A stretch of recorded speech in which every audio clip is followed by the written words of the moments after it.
the PowerPoint discussion we had with the Parks Department, and it's concerning Prospect Park. I know Mr. Coiner has a very personal ownership of the park as a citizen, and I do as a neighbor to the park, as does Diane Franken. But in summary, all we want to say is we would really like to have just plain grass mowed on a regular basis. Thank you. Thank you. Chad, are you going to discuss that in your notes or now? Yeah, since we don't have any old.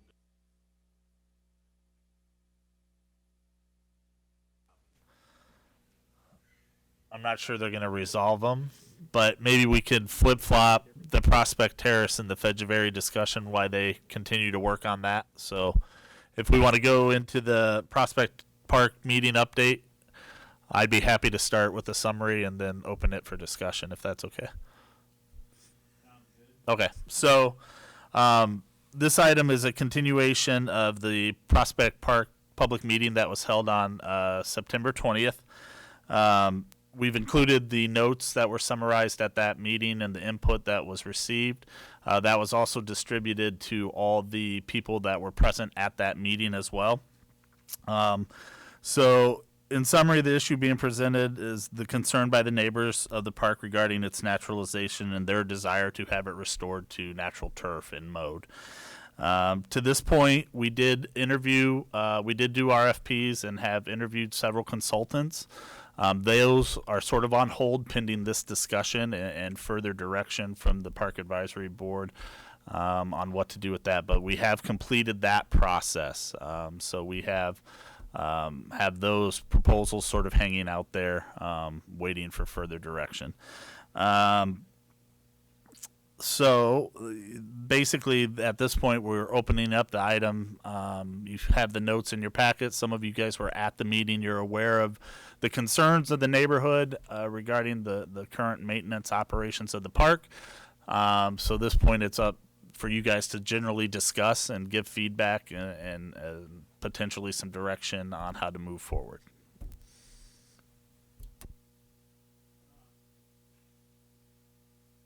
Okay, thank you, Chad. I guess we'll continue that. Do you think we should have a small committee of our board members just to discuss that and not to save time, I guess? You know, have a small committee meet before the next board meeting and bring that back. Any ideas on that? Yeah, I think so. I think we need to get a few people. We can all be involved if you'd like. I think the more people we have, the better off we are. That is going to be a major situation over there. I'm going to tend to agree with you out there next door for that. But on the same token, I've been learning more and more as I go along that this cities and parks of the whole country is now changing their way of doing things for more people to be anticipating in their park systems with the prairie grasses and so forth in certain areas and certain spots. So I think we do need to, before we make a major decision or I think I read in there where we might even bring in someone to evaluate that area. I think we need to discuss that to see how much that evaluation would cost us, that type of thing, before we make any major decisions of what we need to do. I think what we're trying to do is as far as I'm concerned, is that we're trying to make everyone happy. It's in the neighborhood as well, as long as it's done right, and so we don't have any more issues as what we've had before. And I think with Chad in charge of that whole thing, I think that job will get done. Mm-hmm. And so bear with us and give us a little, and we'll do as best we can, as fast as we can, to make sure that happens. Something is going to happen. It's just what we need to do is find out what is the best thing for there, rather than just, okay, let's just go mow it. But we need to make sure that we don't have a problem with the ground there before. And then maybe there might be some areas where you could do some things where you could have a little bit of prairie grass where we need them there. And I found out too in prairie grass is if it turns into weeds, it isn't prairie grass anymore, is it? So anyway, I think that's what we need to do. Thank you. Yeah, my question, you said that we'd send out RFPs. Are those RFPs or RFIs? And if so, what is the scope of what we're asking for? So we put out at the start of this, it was my recommendation to issue proposals from consultants to do two things. One was an analysis of the existing conditions, and then experience in similar type projects. And then the third would be to give some possible different scenarios, whether it be or recommendations. At this point, though, I think it's pretty clear what the neighborhood wants. So I think the RFP that was issued was probably a little overkill. At the very least, I would recommend we at least do another site analysis or soil borings to just get a good sense of what the current state and stability of the hillside is, at the very least, and then go from there based on neighborhood input and PAB input. I don't think there's any interest at this point, at least from the neighborhood, in having a consultant come and do alternative designs. But that's something that could be considered, amongst the Park Advisory Board as well. So those consultants are sort of holding in limbo. To answer Jerry had one question about costs on that. So the proposals ranged from, the low was $9,000 and the high was about $17,000.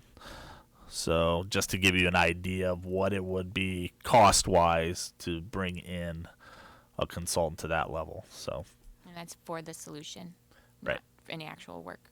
right, and that would be conceptual design. That wouldn't even take us to specs and docs or anything we could take to bid and construct. That would just all be conceptual and baseline studies. So in the past, the issue's been mudslide, and was there a safety concern at one point as well? So in 2009, 2010, I'm looking, the hillslide occurred, and this predates a lot of the staff that are currently here, but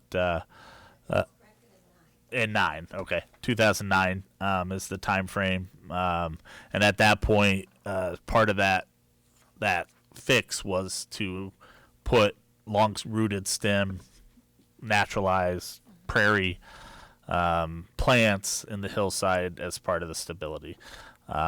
Since then, there hasn't been any additional study done, to my knowledge. I know there's concerns about the French drains that are installed not working properly and could be contributing to some of potential issues on the hillside. That's why we'd want to investigate that as well. I have reached out to Public Works at the request of the neighborhood on that, and have not gotten an answer back, or have been told that they've been on site to check that drainage. So that's something we need to continue to follow up on as well. Thank you. Could I have a motion to form a subcommittee on Prospect Terrace, and then I'm not going to appoint members today, but at least start the process. We have to have a motion so that we can form a committee. Is there any more discussion on forming a subcommittee? Go ahead. I make a motion that we form a committee to investigate this and reach out and go to the site and look at it, and that's something I've already done, and come up to an opinion as to which direction we're going to go on this. Do I have a second? Adriana, I see your lights on. Yeah, I've got a quick question about that. Prospect, the kind of landscape is not unique to just that area. There's also, I think, Riverview Terrace Park, back in that area of the East Village. Is that Lindsay Park?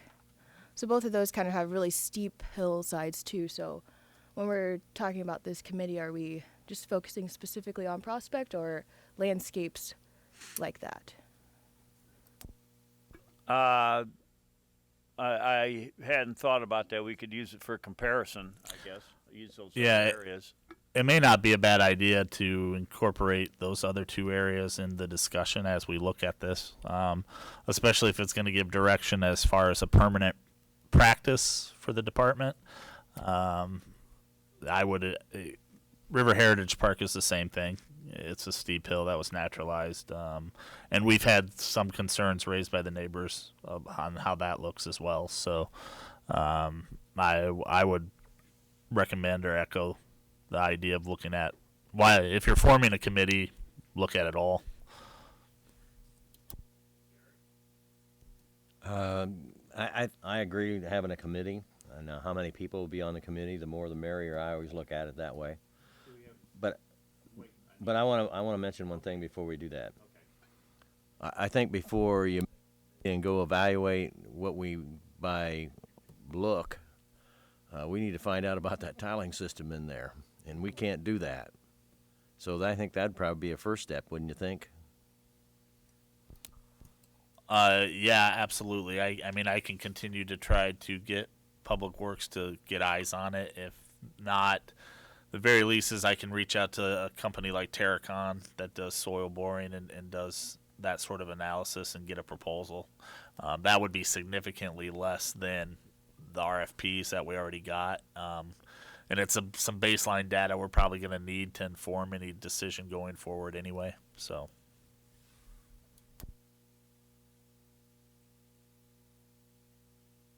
I second that motion that we have a committee. Oh, okay. Okay, that finishes that. I just want to make sure that we have that tile in there because you can't, if just like anything, you got to have a base first, and the base has got to be good. And if it's not good, it's not going to do the rest. The rest of it's not going to work. The subcommittee could only have 5 board members to stay under a quorum, plus community members, whatever. That'll be decided further down the road, but community members will be included. Is there any more discussion on we're just forming the committee? Is that Adriana, you go ahead. is that just Prospect or the overarching?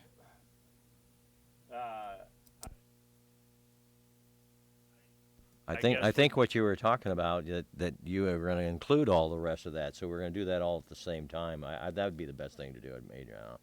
Is that okay with Steve? He made the motion.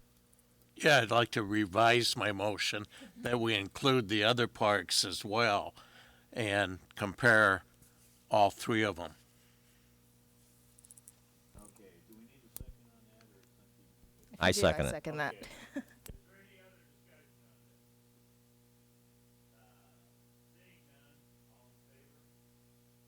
Aye. Aye. I will meet with Chad, and we'll sit down and discuss, and then I'll ask for volunteers. Okay, does that sound appropriate, Chad? Okay, thank you.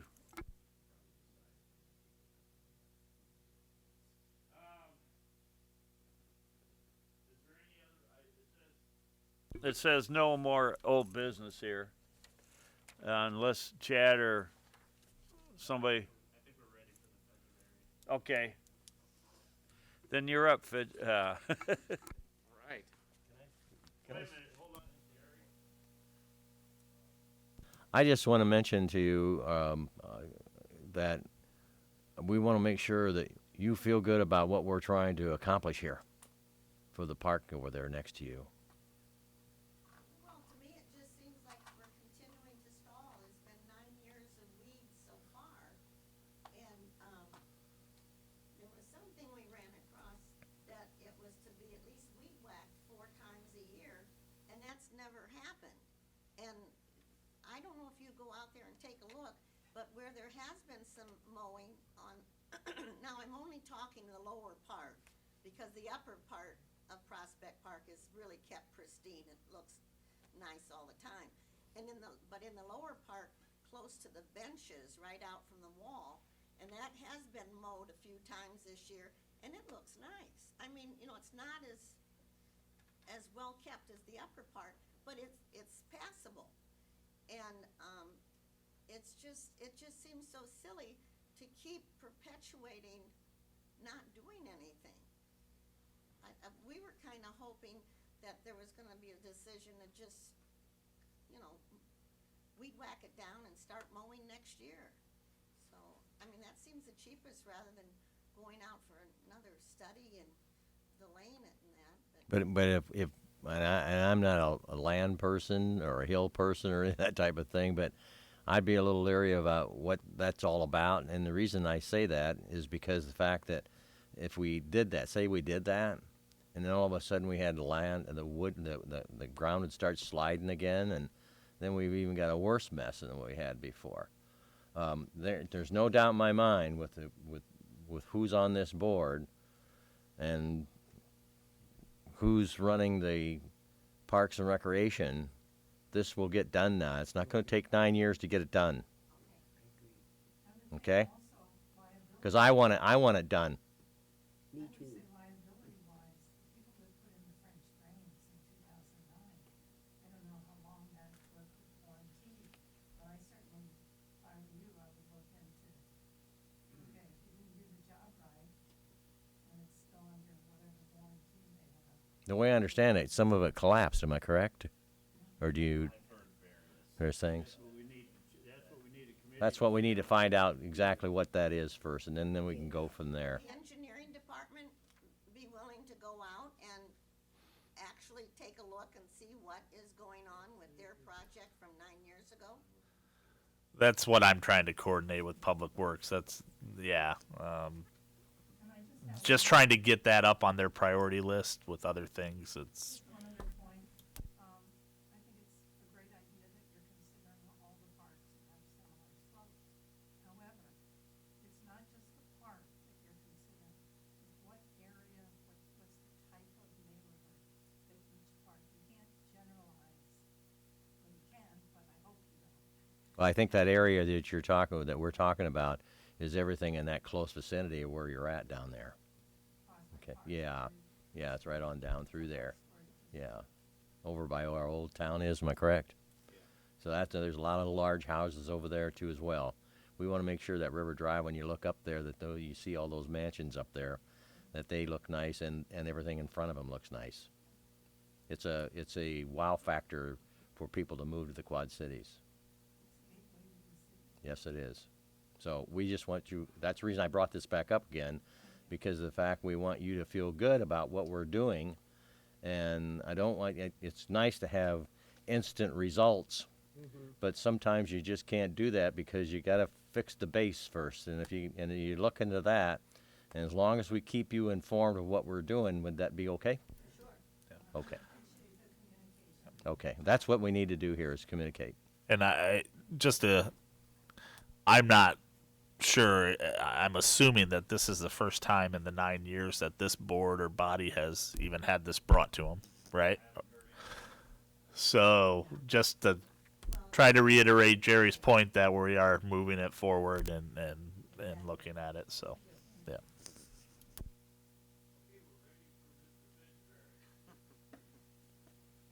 All right. Well, apologize for the lack of screen, but you all have handouts along with you. So my name is Eric Hornig. I'm with Hitchcock Design Group. We are a landscape architecture firm in Naperville, Illinois, just kind of western suburbs of Chicago. And I work on a Parks and Recreation team, and it's all I do all day, every day is sports fields, playgrounds, trails, parks. So I'm in your wheelhouse with you. We want to walk through our a little bit about our process, and then linger maybe a little bit on the design, and then open it up to questions, I guess. So the second slide there. This is our existing site, and this is a little bit bigger snapshot of the area, but we're focusing in on the oval there that's turf, which used to be Monkey Island, and the little building off to the kind of northeast of the page there is the old Cougar House. So I'll just orient you there. Got a few existing site photos on the next page, just to give you a feel. So this has all been filled in. It's generally flat land, pitched. There don't seem to be any drainage issues in the property that we're working in. And I proved it by going out there on the rainiest day ever. So no blue skies in these photos, just for reference.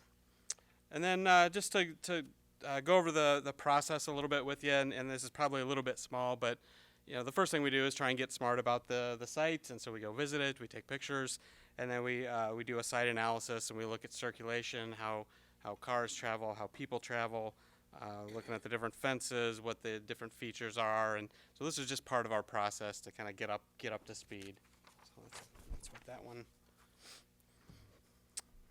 And then from that, and from discussions with staff and what we heard that you wanted in the beginning and what we learned about the site, we came up with an overarching vision. So we wanted a destination adventure playground for all ages and abilities with a Mother Goose nursery rhyme theme. And we knew for sure we wanted some kind of adventure tower, hillside slides, and we wanted to use materials that are sustainable and easy enough to maintain, durable, things like that. So that was our starting point. Does anybody disagree with anything you've heard about this? Does that seem like a reasonable starting point? Yeah. Okay. Good. All right. Then the next one. These are all the questions that sometimes people ask that are difficult to portray in a master plan. So will it be safe? Will it be sustainable? Will it be barrier free? These are kind of the baseline, so you can just assume that whatever it might look like in the final state, that we're going to be sustainable, and we use all three aspects of that word. So we mean environmental, cultural, and financially sustainable. So try not to give you a headache that's hard to maintain or that's not supported by the public. We want it to be distinctive. This is a pretty unique property. I don't think I've seen one quite like it in my travels. So I think we want to continue to do that. And then we want to use your money wisely and be respectful of the resources that you have, not only financial but staff, and make sure that they're set up. So how do you start on a Mother Goose themed play area design? Well, you do Mother Goose research. So if you can picture, 4 or 5 grown adults citing nursery rhymes in the office to try and figure out which ones belong, that's what we did. So we went, we did some research, and we found this was just one web page that thought that there are 362 Mother Goose nursery rhymes, and there's others that say there's over 500. We found out that there is no actual Mother Goose author, that it's a whole bunch of different people, collections over time. So things that you thought you knew your whole life, you just didn't. So we started there, and we started highlighting ones that we were familiar with. My design team grew up in the Midwest, and so we figured that if we were familiar with it, it's likely that the visitors and members would be familiar with it as well. So you can see we highlighted ones that we wanted to explore, and then we started looking at them and try to weed out ones that maybe were difficult to understand, might have politically charged messages, from the time that they were written, or may not be totally appropriate nowadays. From a mother reading to a child, it just different. They were written at a different time, and so we want to evaluate them under the current time. So we kind of whittled out the ones that we thought might be kind of weird or might be able to be taken the wrong way. And we then did some deeper research on the ones that were left. And we had, this is just 3 of them, but we had another 4 or 5 that we kind of went through and talked with staff about. Tried to get a feel for what it was about, what the actual poem was, making sure it was a relatively positive message, and that it had some elements in it that we thought could manifest on the site as like an object. For example, lots of them have animals, and we could do that, but that's a sculpture of an animal is how that would manifest on site, and that's maybe a little bit tricky, a little bit expensive, and so we kind of stayed away from those and geared ourselves toward ones that we thought we could construct something unique. So, does that make sense, Anna? Okay. So these are the three that we settled on.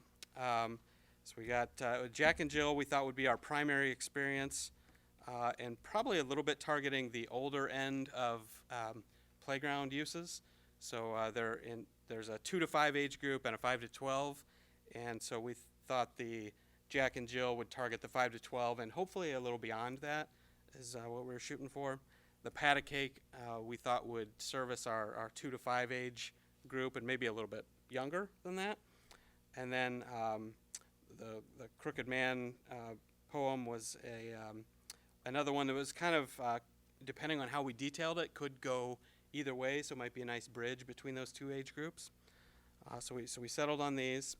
And then the other thing that we found was there's a lot of poems about lost and found. Lots of objects that are lost, lost their sheep or lost the dish or the spoon or whatever, lots of poetry like that. And so we're going to knit these together with a kind of a lost and found theme. I'll explain a little bit more here in a little bit.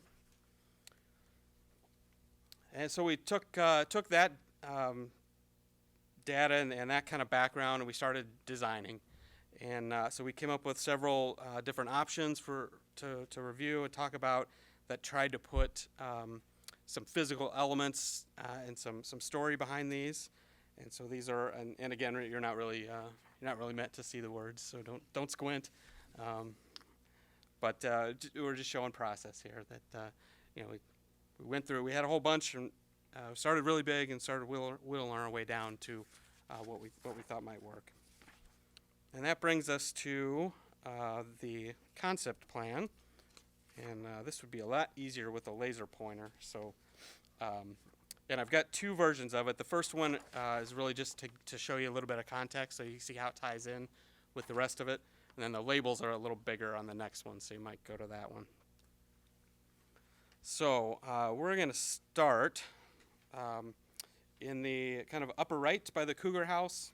And there's a shape there that looks like a snail, if kind of in plan view. If everybody find that?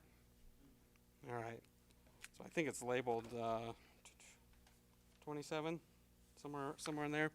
So this is our lost and found plaza, and so we've got a couple of different layers of things going on here. So this is our orientation plaza, maybe a place where a small school group or brownie group or Boy Scout group, Cub Scout group, whatever, might go, and they would say meet there at this entrance plaza. Then we're going to give you some instruction, and then we'll let you loose to play. So this is kind of that stopping point, or it might be the meet Dad at the entry. You can go play for a little bit, but I'm going to be right here. So it's a good kind of orientation space. The plaza is themed after the snakes and snails and puppy dog tails, which is the boys, and sugar and spice and everything nice, which is the girls. And so the pattern on the ground, you can see the snail and the puppy dog tail kind of winding its way around. And then the seating on the edges would be themed to be bags of sugar and spice containers. So the seating would be shaped and themed in oversized containers like that. And then also in this area, we would have some interpretive signs that would offer a scavenger hunt for those lost and found objects that I was talking about.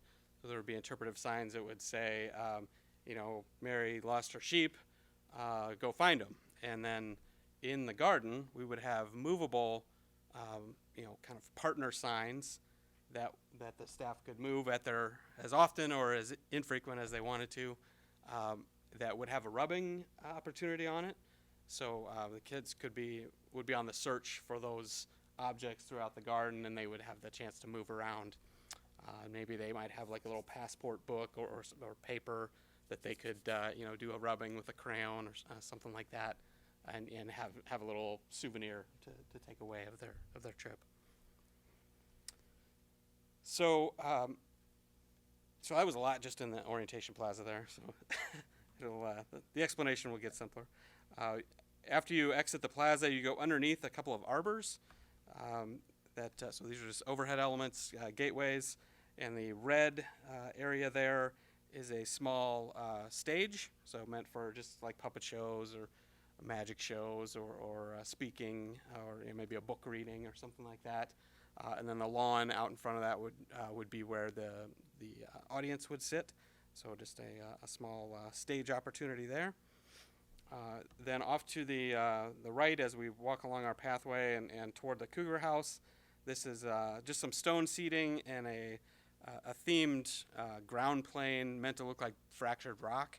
So it would be concrete, but it would be stained and kind of decorated to look like fractured rock. We think that'll blend well with the Cougar House. And then the gold panning exhibit that's out there currently would get relocated to this area. And so you'd kind of have this rock and cave and mining theme there. And the thought is that we've given some flexibility. We have the Cougar House as a backdrop, but knowing that may or may not be the total future of the Cougar House may or may not be there 20 years from now. We wanted to give it some flexibility so that it wouldn't be a missing tooth if you took it out. Then off to the left there in the kind of the brown area with the zigzag walkways. So this is the representation of the crooked house. And so we have crooked walkways that go up to houses, play huts that are crooked. We've got crooked balance beams on the ground, and then of course, everything in the poem's crooked. So the walls around the perimeter are crooked. There's little seat walls around the perimeter and curbing. And then there's we call it a backlot style play. So this is if you picture a Hollywood backlot where there's a two-dimensional house that they can kind of pretend play back and forth with it. Those are on the lower edge of that. Then the walkway, which is colored white, so this is just intended to be a concrete walkway, but this is ramping up to a high point, which would be the Jack and Jill Hill. And so that comes up 4 or 5 feet, we think, and then it will also, the other walk that's going, pointing toward the blue area would go down a little. So we're thinking we can get 5 to 7 feet of appearance of elevation change as we're going up there, all in an ADA compliant manner to the high point there. Along the way, let's see, it's labeled as item number 5. Off to the left of the path, this is what we would call a rumble hillside. This is artificial turf. And this is the spot where Jack and Jill can roll down the hill. And then just a little bit further up the trail, we've got a similar hill, but this would be poured in place rubber with some handholds on it. So it's not quite a climbing wall, but it's sloped, and you can go back and forth there. Then at the high point, which is number 9, I believe, this is a play tower, and so this gets, in addition to the 7 feet of elevation change you've gotten, this will go up even higher, and we'll test it. We're hoping that we can get some views to the river. It's real close, whether or not we'll be able to. So that would be the kind of a well-themed play structure. And then transitioning back down, item number 8 there is an embankment slide. So this is a really wide slide that multiple people can go down and slide down the bank there. We've got number 13 is a net climber that goes from the top elevation to the ground. We've got a few tube slides, and then there's a little, circular blue area labeled number 10. This is a poured in place rubber surfacing on the ground, but it's a climbing wall on the west edge of that. And then moving to the ground plane. So with that climbing wall, as we continue up the hill to number 11, that is a bridge that you can go under from the ground plane to the climbing area. And coming out the exit there with the concentric rings, intended to be like a drop of water in a well, and that's got a bucket handle arbor. And we have some illustrations to help. I know that some of these are kind of loose. Some illustrations to help. So that's the Jack and Jill play area. And then off to the right there, this is the pat a cake area. Number 14, which is the red area, is like a parent seating zone. There's a seat wall there and just an opportunity to pull off, maybe park a stroller, things like that. And then the pat a cake zone, which is brown, and the pattern on it is intended to look like an oven grill or like the oven rack. And we have several items on that. The first one you encounter is a measuring spoon teeter-totter so it's a balancing thing. Then we have the one that looks like a rectangle there is a cupcake pan climber. So it's a tipped cupcake pan. We have a whisk spinner in the middle, and then some cupcake seating on the ends. And it's a little bit hidden under number 18 there, but that is a kind of a play kitchen, if you will. So there'll be some loose parts play opportunities for kids to pretend play in that zone. So that was a lot. Maybe I'll kind of walk you through the images, and then we can come back and do questions, if that's all right. So looking at the first set of images, top left, so this is what the poured in place rubber hillsides might be, and there's lots of objects on here. These are potentials, not necessarily exactly, but that's the kind of thinking is there's lots of different ways to get up the hill. So there could be ropes, there could be climbers, things like that. Then moving down on that, so the rolling hill, that's probably easy to visualize. The next one down is the bridge that I mentioned. And then, let's see. Some other, the slides in the middle, the hillside slides could look something like that. The up in the top right or the middle right, that the towers could look something like that. Thought is that we're getting some additional height, and but still in a safe manner. Other potential options for the climbing hill there, or the rolling hill. And on the next one, the Lost Things Plaza. So the books in the top right, this is what maybe the interpretive sign might look like. Tended to be kind of a book on a pedestal. And the looking in the middle right, that's the kind of staining that might make the snail and the puppy dog tail. So it's concrete, but it's got some character to it. Doesn't look like your regular concrete.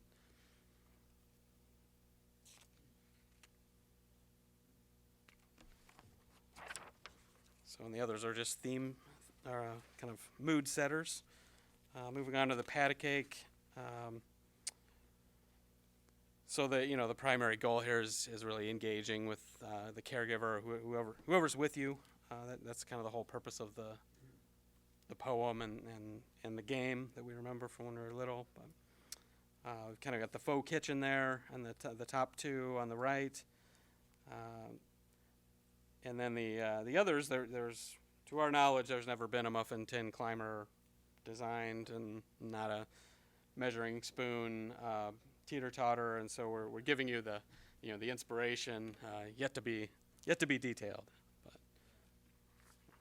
But. And then the crooked house, you could probably see why as designers we were drawn to this, because it's looks like a lot of fun and kind of a challenging exercise and pretty unique. We think the kids will really.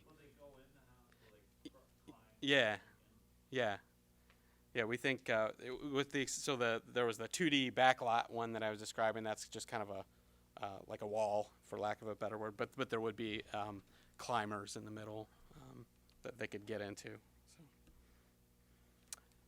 So. Yeah. And then so those are the comp images, and then we had a couple of illustrations that start to get to it. I'd say we're,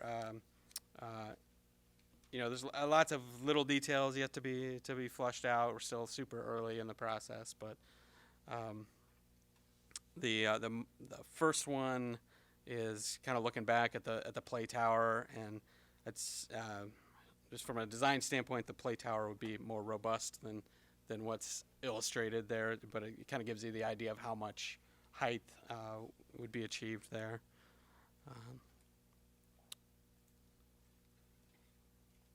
And then the other one is a look at the Orientation Plaza and the Crooked House in the background.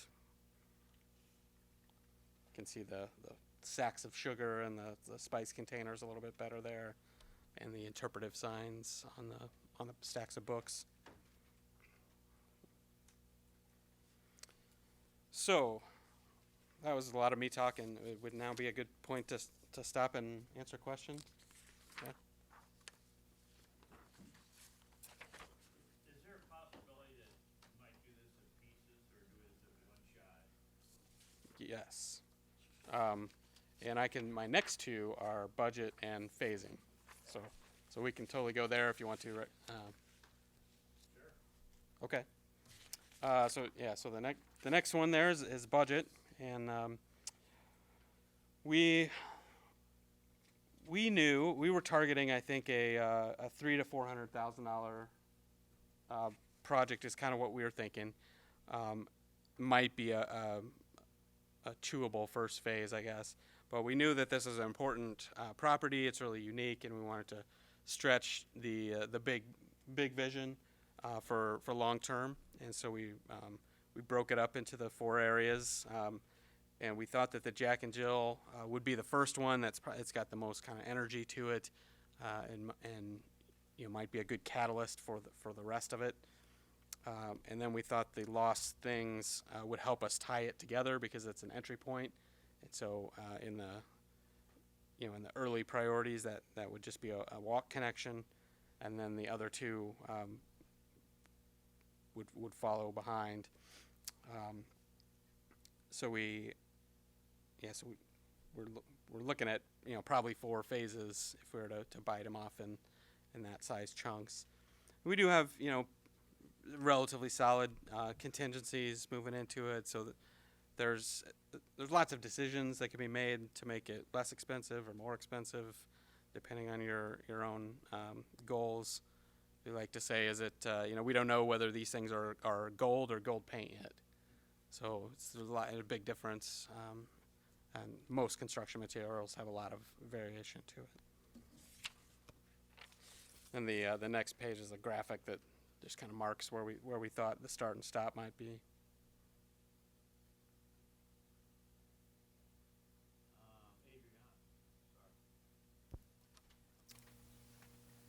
Yeah, the artificial turf. Do you know what materials that might be made out of by chance? It's let's see. So there's lots of options. So the turf itself is like a polypropylene, I believe. It's the same kind of stuff you would see on a football field. The infill materials have changed a lot over the last 3 or 4 years.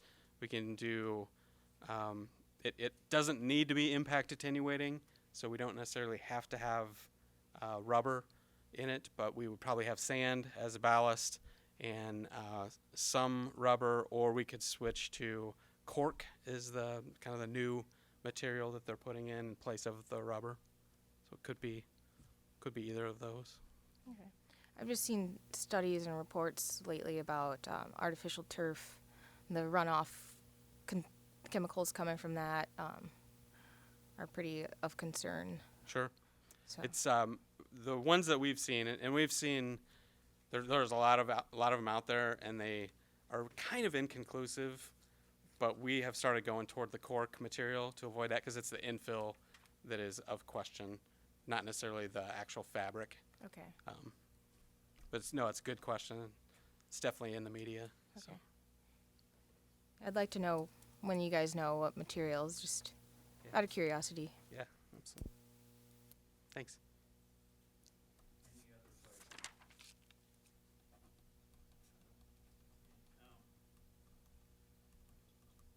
So, I'm aiming this at Chad. Do we have CIP on this yet? Yeah, so I've submitted a CIP for a first phase, pending any comments and approval of the conceptual design, any changes or any tweaks. I'm hoping, I don't know, that overall the concept is well received. We do have one submitted, but that, of course, is pending council approval and all that sort of stuff. So we have no actual funding timeline on this yet. And like Eric said, I was conscious to make sure we did it in a phasing approach. Because if you look at that bottom line for all four components, 1.2 million is a big chunk to chew off and really justify for a single play area and a single park. When we started this process, and I'd put this in my email to you guys, that the base idea was to design sort of the Jack and Jill component. We thought a hillside would fit nicely into the nursery rhyme theme that we had going at Fedgeberry. We'd recently completed Itsy Bitsy Spider, which is a water-themed play piece, play pod, and Twinkle Twinkle Little Star. And so looking at the former Monkey Island, this grass turf area, you know, if you've been up there, it's barren and doesn't lend itself to much active use. So with some leftover money from the last play pod, we contracted with Hitchcock to do some conceptual stuff, and that's why Eric's here today. But definitely it's a big stretch to do all four components. And if you have preferences or ideas on what you think would be a priority, as far as maybe the gateway area with the stage and the great lawn is the first thing you tackle, you know, we're certainly open to suggestions or ideas as far as the phasing goes.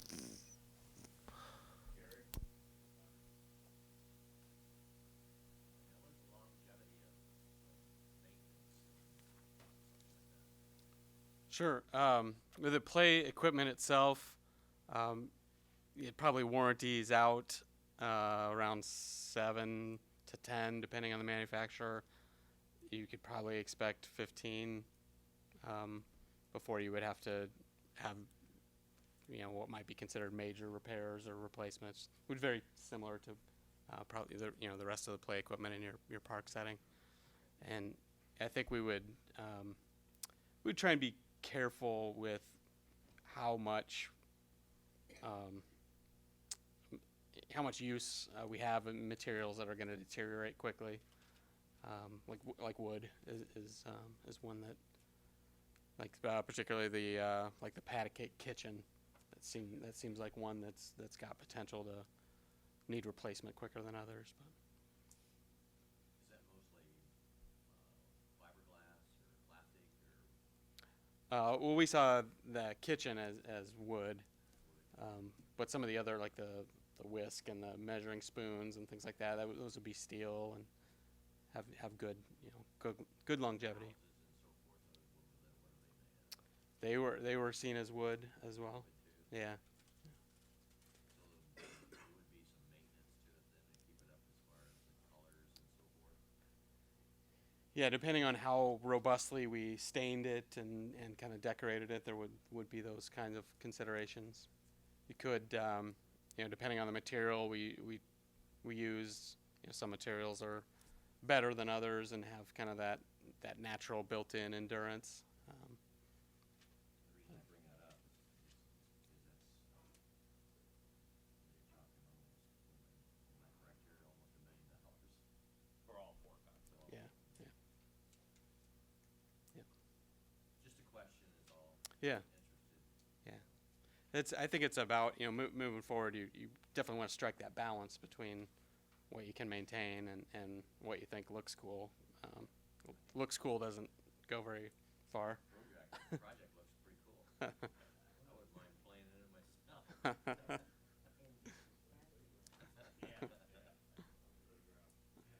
Thank you. Any other comments or questions? I don't see any. Well, thank you. Thank you very much. Appreciate it. Any other new business? Chad? Shaking his head. Oh. Here's the head. You're up. Oh. So we'll move on to staff reports. Any? I see Adriana has. Quick question for Mr. February.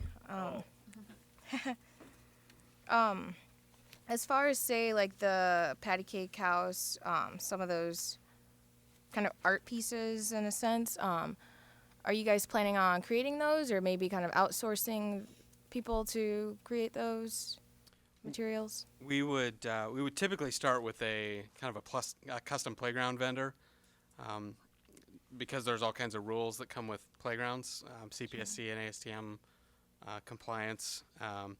So we'd like to start with those. But if your suggestion is, would we work with a local art group or something like that, that kind of stuff would be great. So Great, yeah, we I don't know if I was lots of putting words in your mouth or not. nope. But You're thinking along the Okay, lines good, that I'm thinking of. So, I don't know exactly who, but I know we've got like creative arts academies and lots of artistic groups and things like that. And I know locally we like to support our local artists. So, I feel like their presence is already out on site. There's tons of murals and things like that. So I think that'd be great.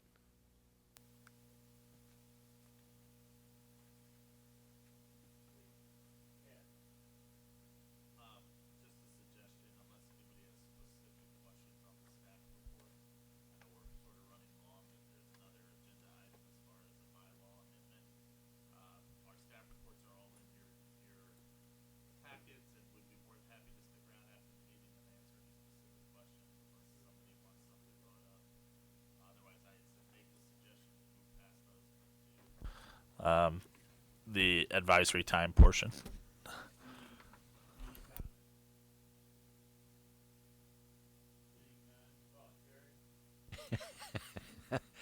I just want to say that over at Vanderveer Park, that was pretty cool over there. That was fun. It was cold, but it was fun. And my gosh, that stuff went up pretty fast.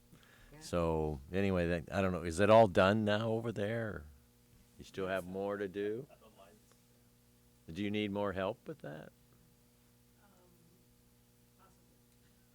I'll be more glad to help. And then secondly is that, we have that invitation to February Park with the lights. Are you going to talk about that or do you need help putting that together too, or? We have a volunteer group coming Friday morning, so that will be our first stab at what we're doing there. Okay. Not busy Friday. Potentially. We're starting at 8 a.m. How can it play there? Learning center. Well, Yeah. you're more than welcome to come. Depending how cold it is. Yeah. Okay, thank you.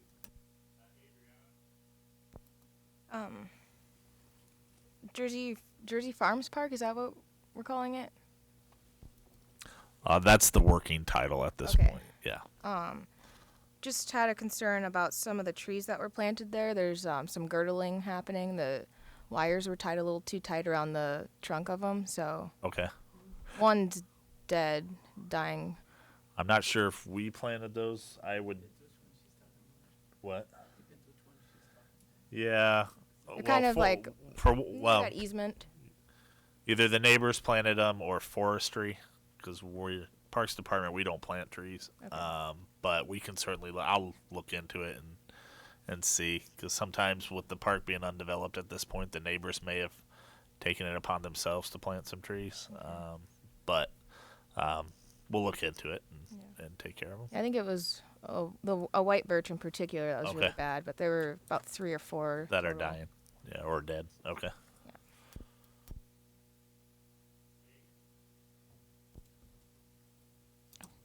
I just wanted to share that our Main Street Landing Task Force hiatus has ended. The agenda hasn't been shared, but we are meeting, I believe it's on the 12th. So it's next Tuesday, and I will have more to share next month. Good, thank you.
Yeah, there's language in there that basically says you need a resolution to form a subcommittee. We had legal review that because a resolution's a little bit more of a process than a simple motion, and city legal agreed that just changing that to a motion to create a subcommittee would suffice. Then you don't have to bother with drafting a whole resolution with the whereases and what ifs and all that sort of stuff. I know Richard is entertaining the idea of submitting or forming a Credit Island subcommittee. We thought or recommending that we just make that bylaw change. So we need a motion to change that section of the bylaws, which to read motion instead of resolution. So.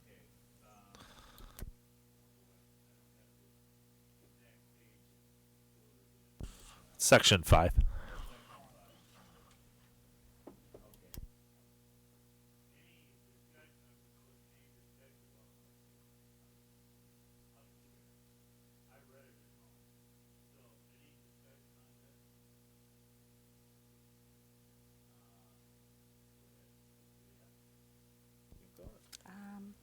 I move to amend the bylaws by striking out the word resolution and changing it to motion.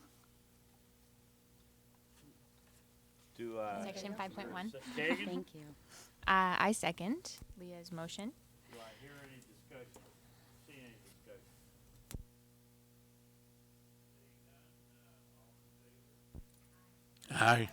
I did forget one little part of my rules here. If you email Chad or Betsy, Teresa, please CC a carbon copy that Jessica keeps track, keeps everything. Should be so on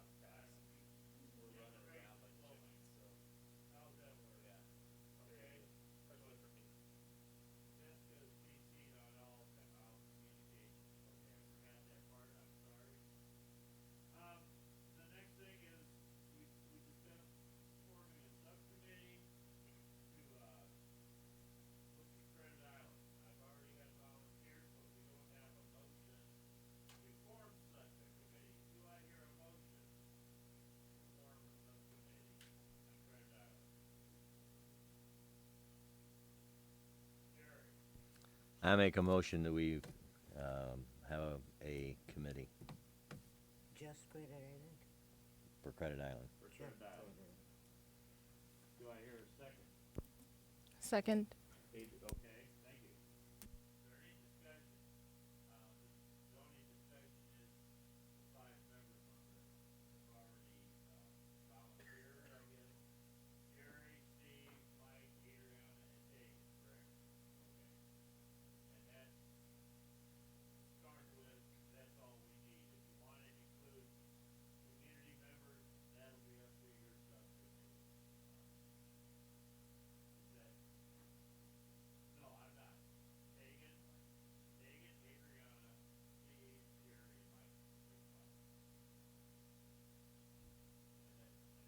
And they can set their own time to meet.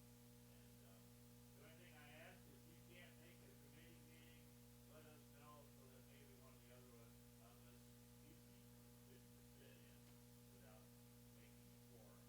If one of you can't meet, let us know, maybe somebody else would like to sit there. You're gonna be in charge of that, right?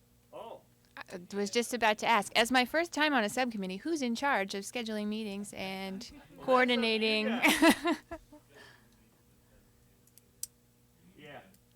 First thing, you draw straws, and whoever gets the short straw is in charge. Okay, I'm sorry, we didn't vote yet, did we? No. I don't know. Any more discussion? All in favor? Any opposed? None. As far as the Prospect Terrace and, Litchfield River, Lookout Lane, come on, dude. As far as that committee goes, I'm gonna meet with Chad, and we'll take it around, and then I'll get back to, letting you know.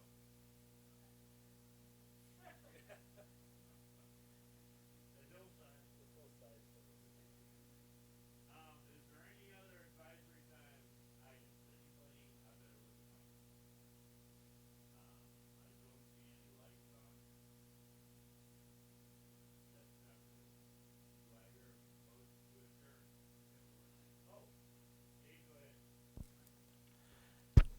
I know the barbecue just opened up last week, and from what I understand, it's going over very well. Is there anything you can comment on that, Troy? At the golf course, Red Hawk. Hello, this is Troy, the superintendent of golf, and the Smoking Butt Barbecue had rented the kitchen from Red Hawk Lodge. They've been a renter all summer, but due to their extremely busy fall season and summer fairs, they just got their walk-up windows open this weekend, and yeah, it went very well, and they're expecting many good weekends. Right now, they're only open on Friday and Saturdays at that location. Is it carry out only, or eat in, or? Their primary business is catering, but now they can offer a walk-up window, and then we have offered them the common space for people to sit down and eat in the restaurant. Yes. From what I understand, they've been selling out. So it must be going well. Yeah, they ran out of product both days so far. Absolutely. Mhm. Good problem to have. Any other questions? I just hope it continues year-round out there, because it seems to be snowballing in a short amount of time, and there's been so many people looking forward to it all summer long, and I just hope it continues. Yeah, we're very excited about having that amenity out there when the golf season starts back up in the spring as well. And we're also going to offer those products at the other golf courses. That they'll prepare them and sell them at the other golf courses. Will they provide the staff to do that? No, right now we're keeping it simple. Like maybe we'll pick up a vat of the sandwich food, and then just offer it at the other golf courses. But we'll get it at a really good deal, and it'll be a familiar and available product at our other golf courses as well. So the various golf courses will make a profit off of it. Mhm. Okay, good. Very good. Thank you. I'm just curious if there are any like landscape photos over the years of these terraced parks. We could look in our archives and put something together for the committee, just a packet. I know the neighborhood has some of Prospect Terrace. One thing we forgot to mention, is there a meeting on Thursday, or whatever,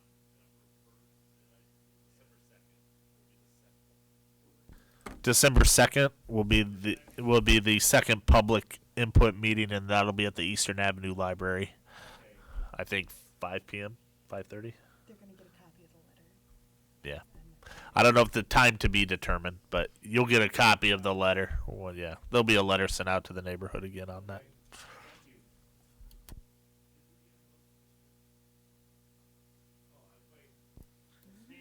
I'll make a motion to adjourn the meeting. Second. Don't fight for it here. All in favor? Aye. Go vote.